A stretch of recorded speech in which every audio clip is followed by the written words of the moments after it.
Hello, it's Justin Woodall with Iron Horse Property Management.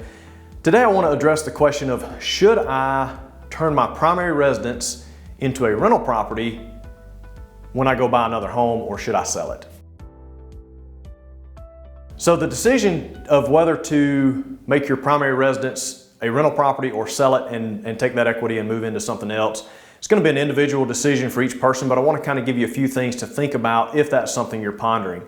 For one, I think that could be a great strategy if your desire is to build a rental portfolio over a long period of time.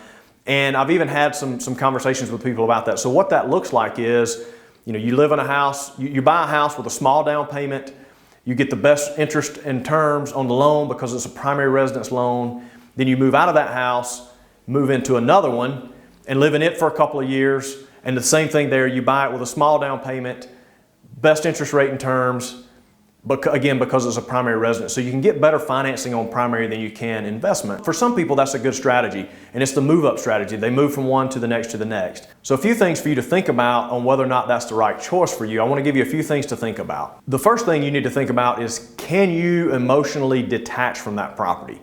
Now, if you've only lived in it 2 or 3 years, you probably can. But if you've lived in it and you've raised your kids there and it's home, and you know about every little nuance of the house and you just love it, when you move out of it and somebody else moves in it, they may not take care of every little nuance the exact same way you do. So if you have an emotional attachment or emotional commitment to that house, it may be difficult for you to see that the tenants damaged something or broke something, which, and that's all covered by security deposit. We take care of that stuff. But if it's going to affect you emotionally, it might not be a good move for you to take that primary house and turn it into an investment house. Another thing to think about is, currently, the way the law is, if you've lived in a house for at least 2 out of the last 5 years, any gain on that house is completely tax-free. So if you can sell it and make a big windfall, it might make sense for you to sell it, take the windfall tax-free, and go invest that into something else. So that's just something to think about. It's not right for everyone. Again, that may be a perfect rental house and you may have a great payment on it and it may work out perfectly. So which brings me to my next point. What is your payment versus what can you rent it for? So how much are you actually going to make each month? So factor that in, how much you would make each month with how much you would make if you sell it.